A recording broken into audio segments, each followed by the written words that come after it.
Hello, welcome to another episode of the David Plan. I'm Joseph St. John, and I have been involved in doing some podcasting for the last year or so with Two Average Joes and some other little projects of ours.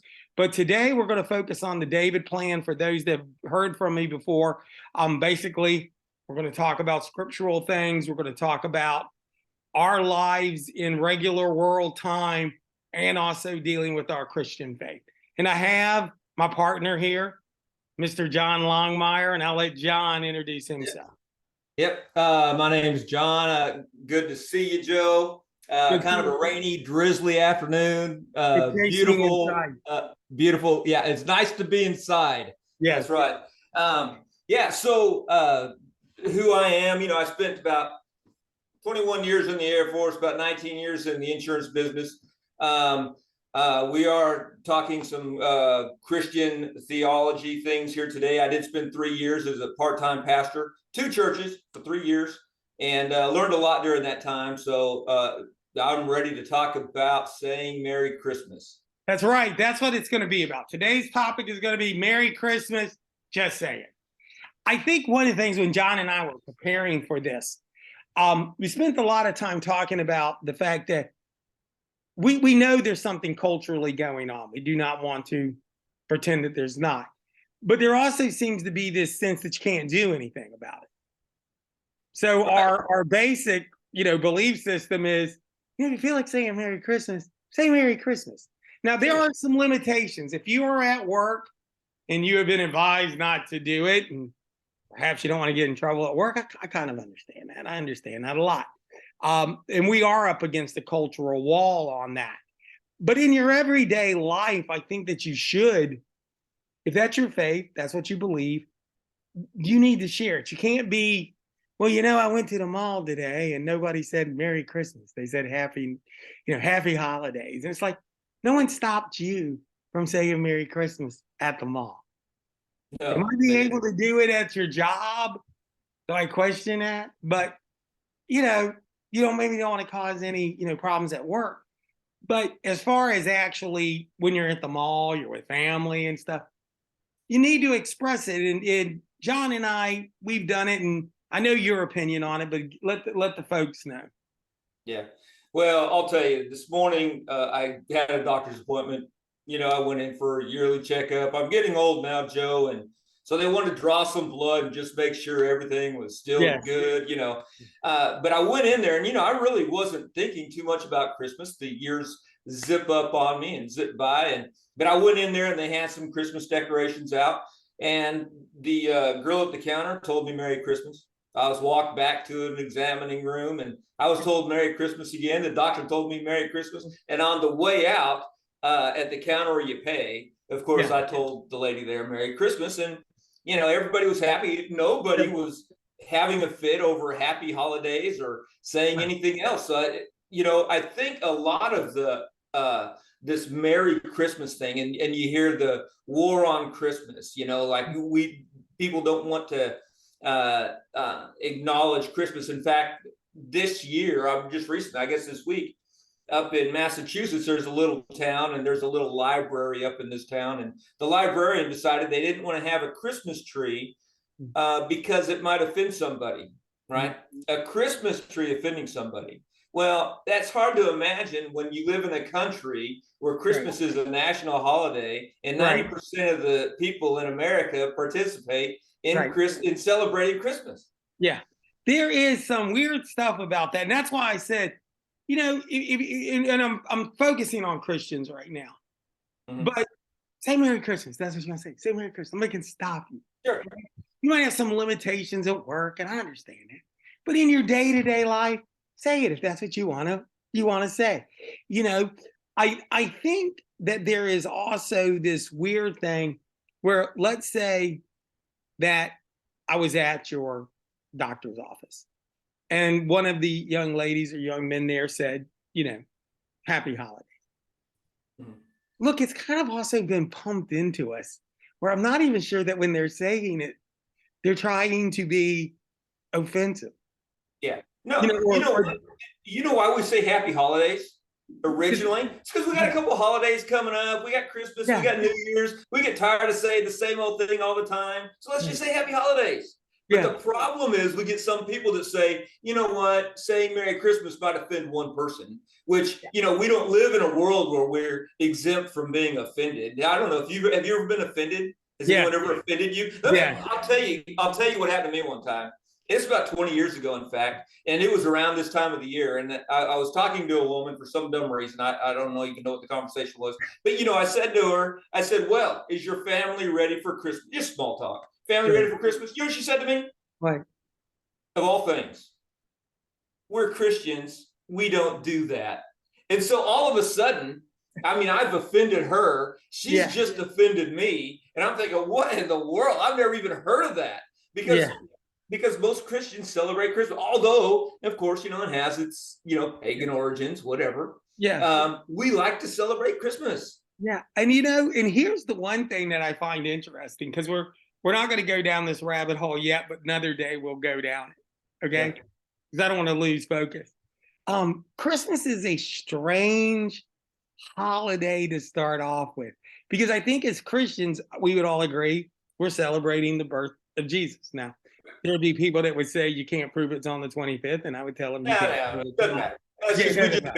We're celebrating Christ here, okay? You know, and I'm comfortable with that. But there is the whole Santa Claus, Yule log, other stuff. And you have people who, and I think this is where this battle gets weirder by the day. There are people who probably would not identify with being Christian in the sense of, let's call it the most conservative way of saying Christian, right? I wouldn't say they would say they weren't Christians, but they probably would be careful about lumping themselves in with certain other groups of people. We don't have as many Christians today in America as we had, say, in the 1950s. Right. We had probably close to 100% of Americans identifying as Christians. Whereas today, I saw something on Pew Research. I think it's about 64% today. Right. And it's what makes that interesting is you got 90% of the population participating in this national holiday, and only 64% of them are Christians. And that's that's the point I wish people would focus on. It's like, look, there are people who probably wouldn't be in that 64%. And right the day after Thanksgiving, the Elf on the Shelf came out. And all of the Santa Claus came out. And all of that. It's such a broad holiday. That if you think on both sides of the perspective, from the most conservative view of the holiday to the most liberal view of the holiday, where maybe they don't even mention Jesus and they just talk about Santa Claus, the holiday is tremendously important. Okay. They don't even, there are groups that do not even want Santa Claus. That's what I'm saying. They want to get rid of Christmas altogether. Yeah, that's my. They're a very, very small percentage, and they've got their reasons, and we can get into that another time too. Yeah, we'll go down that rabbit hole too. Yeah, that's another one. When all of a sudden you're lumping in Santa Claus with everything else, you're nefarious. There's like, now you're down on the lunatic fringe. Okay, Santa's bad, but there's just this broadness about Christmas that I actually, for no better terminology, I'll say is good, because it does seem to bring a lot of people in. And if you are a Christian, you can focus in on the message. Okay. It's good. But when you start seeing people like, you know, acting like saying Merry Christmas is horrible, it's like, look, it's not, you know, and, you know, offending somebody. I find that people who claim to be tolerant are some of the least tolerant people I know. It's like, you know. Oh, yeah. They're not going to tolerate you. Yeah. It's like, you know that tolerance you keep talking about? How about giving me some? You know, I mean. They only tolerate a few of their closest friends that have the same ideas that they do. You just spent 30 minutes to tell me how brilliant you are. That's another thing I always find. If you find somebody that's totally intolerant, the hardest part of listening to them is that 20 minutes where they have to tell you they're brilliant. Yeah. Okay. And then after you can get through that, if you're still awake, then you gotta I'm out. go. I'm out. Once they get into that, I'm gone. You're like, oh, sorry. Yeah. I woke up. I'm sorry. Okay. Yeah. And then, you're like, you know what? I really think I could use some of that tolerance you're throwing out there. You got any tolerance for me? Okay. Yeah. And the reality is, some of the people I know that claim to be very tolerant are some of the least tolerant people, and I think it's okay. And I think you and I had a good conversation about this, John, earlier when we were getting ready for this program. We talked about we don't ever want to insult or upset anybody on purpose. Like, I would not purposely upset you. Okay. And that kind of stuff, I do believe in. But in a generic, you don't want to insult anybody, but you can't give me a name. Right? I'm not interested in that. I'm very interested in specifically not insulting people. Yeah. Okay. Right. So if you have a friend, or I have a friend who happens to be Jewish, yes, and they don't celebrate Christmas, they celebrate Hanukkah. Right. I would have no problem, and I see them somewhere, and I like that person, and I say, hey, happy Hanukkah. Yeah. Because why? Because they probably told me Merry Christmas somewhere along the way, and they may even celebrate Christmas. And an interesting fact that I came across here recently: Irving Berlin wrote White Christmas, right? Yeah. He's an American Jew. Yeah. And he writes like the biggest Christmas carol of all time. And a bunch of the a lot of the Christmas carols were written by American Jews. Yeah, but that's they weren't offended. Yeah, somebody wants to be offended, and then he wants to say that, and then they forget that. I found that out a few years ago, or several years ago, and I thought, but all of this was created at a time when Americans wanted to come together. Okay. So you had people from different faiths, different religions, trying very difficult to come together, trying to do their best. Whereas now and that's what we need to be now. Yeah. And now I feel like our culture is, let me get as far away and as insulting to people as I can be. Okay. And it's like, gentlemen, politics are over. You don't have this situation where you could vote one way, I vote another way, but we really don't talk about politics, because up until about 15 years ago, that was considered inappropriate. You didn't discuss sex, religion, and politics in public. It was considered to be boorish. Yes. Now we love that stuff. But there is a major push. I was in my office. I of course I retired at the beginning of this year. I was in my office last year. It was last year, I guess so, year before last. But anyway, there was a man in my office, and it was a black man, and he said, he says, what gets me is up until even the early 2000s. He said racism, outside of a few people like Jesse Jackson, Al Sharpton, racism wasn't a thing. It was gone. Yeah, but now we have people in the media, we have politicians who are trying to drive division along racial lines, along lines, social economic lines. And so we have a lot of division in America. Yeah. And so you're talking about a time when Americans were wanting to come together. And right now we're contrasting that with the time that Americans are wanting to come apart. But the thing is, and I told him this, I said, you know what, you and I, we don't have to participate in that. That's right. And so I think most people, though, just don't want to participate in it, but they get it programmed. It's on the TV every night. Yeah. Driving division. And it's really a tragedy. Yeah, and you don't want people to pick sides and get all angry and do all of that stuff. Yet I sit there and go, okay, we're older, so I think that gives us a little bit more basis of going, it wasn't always like this. Okay. That we really were trying to get. Today, that's all they've seen. Yeah. And if Hey, and they're at each other. And the problem is if you talk to the average person, all they really want to do is get along and have a good life. mhm, That's really what most people want to do. They want to get along, have a good life. right. Okay. And that's one of the things where even if things were bad, and there are a history of America being bad and things that were wrong, the point was you wanted us to correct it. Mhm. You wanted us to correct it. Now it's like, I don't even know if you can correct it because there's another group of people that just want to keep it stirred up. And it can be very difficult. And when people are not working together and they're working apart, you're not going to get the same stuff done. Mhm.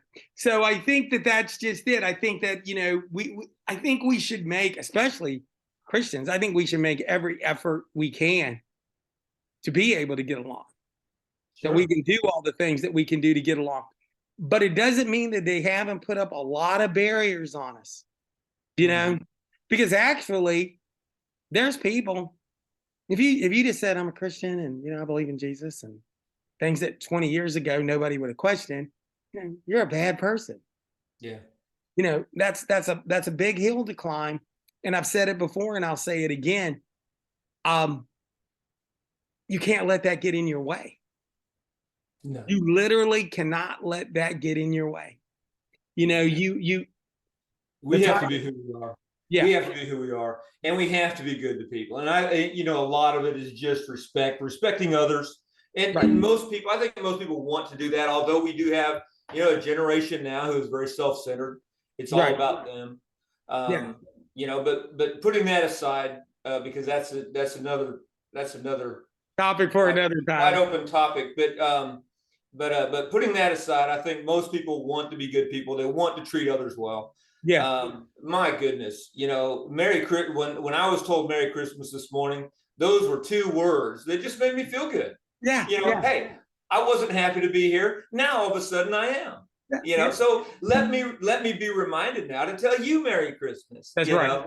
And but honestly, if I thought for a minute that Right. somebody was going to be grumpy about it and not be happy, I just wouldn't say anything. That's right. I'd just say have a nice day. I want to end this on another note though, because I think that we've talked about a lot, and topic here is Merry Christmas. Just say it. Okay. That's right. Yeah, just say it. We accomplish that. I also think that if there is a cautiousness to me when we end this, is that I do also understand, and I've seen this my whole life. Okay. My whole life. So I don't want to go down the rabbit hole too much.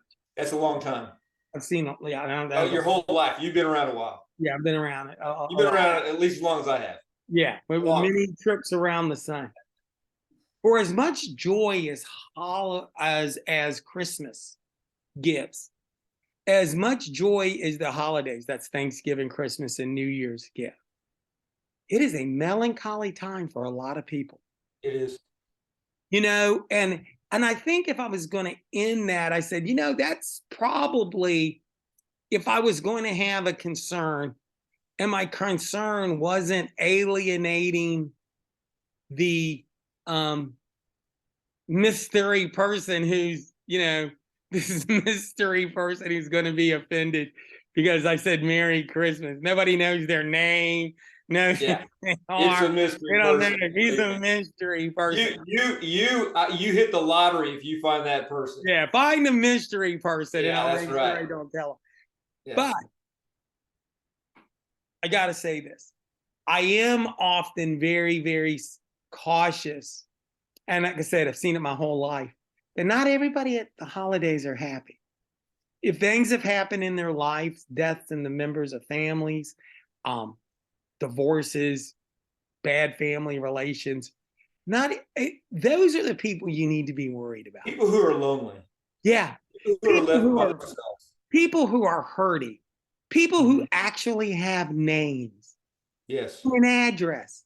Yeah. You want to go visit them. And it doesn't hurt to, stop by and visit them. One thing that we failed to do, and one thing that I know that I failed to do in my life, especially when I have time, is stop by and see somebody that I've known or have, that I know or have known for a long time, and just stop in and check on them. And that's something that we all can do. And it's something that we all forget to do. Yes. Because there are people who are sitting that know plenty of people, but nobody stops in to check on them. Yeah. Listen. And that's very easy to do. And how easy would it be to pick one person and just stop by and bring them just something? Just something. One of those little cup of cocoa things, Yeah. whatever. Yeah. Just something nice. So regardless if you like happy holidays or you like Merry Christmas, instead of worrying about the mystical person, how about find somebody that needs and helps and help? That's Okay? right. Yeah. Go visit them. So anytime, you know what? To visit somebody with a smile and bring them a cup of coffee is not going to break you. So if you're really worried about humanity, okay, take care of humans. Yeah. Okay. That's the end of that. I mean, I don't like, and anybody that's listening to this video is going to understand, I don't like the mystery person as much as I like mystery meat when I go to a restaurant. That's right. Yeah. I want to be able to name it. I want to be able to put my hands on it, shake their hand, say, how can you do, and help them. Yeah. I'll tell you a quick story. When I was young and in the Air Force and walking through the line at the chow hall, we had what they called mystery meat. And it was just breaded patties of meat. And it might be veal, it might be chicken, it might be minute steak. It could be anything. But they all look the same. And I'm not so sure there was any difference in the flavor. Yeah. I was on the rubber chicken circuit when I was at the police department, where I was going to a lot of banquets, and we called it the rubber chicken thing because the meal was always the same, right? And I remember asking the waiter, because this looked a little different. And I said, is this turkey or chicken? And he looked me dead in the eye and he said, I don't know. It's mystery meat. But Joe, you brought up a good point. We do need to think about those who are left alone during the holidays. Yes. We need to think about them, give them a call, stop by, say hello, and say Merry Christmas. There's nothing wrong with saying Merry Christmas. We're not going to offend anybody. And if they're offended, so what? Yeah. They'll be fine. They'll be fine. I think they'll just appreciate you being there. Yeah. That's right. And like I said, bring them a cup of coffee. Just be friendly. I wish we were more worried about handling specifics than generalities. Because I'll tell you something. I'll go to bat for you, as they used to say. I'll defend you to the very end when you can give me a specific to defend. Okay. Yeah. When all you want to talk about is broad stuff, I can't help what I don't know. Yeah. Well, there's a larger agenda, Joe, that wants to erase our history. Yeah. And that's one that we can talk about one day. Yeah. And we're going to do that. Yeah. But I you take care, buddy. It was good seeing you. Good seeing you. And for everybody, again, this is Joe and John. And what we're going to do is we'll be back again, probably after the holidays. And we're going to do a little bit more on culture, the Bible, and how to balance those out to be the best person and be the best Christian that you can be. That's so we look forward to seeing everybody. And if we don't see you before, Merry Christmas. Merry Christmas, Joe.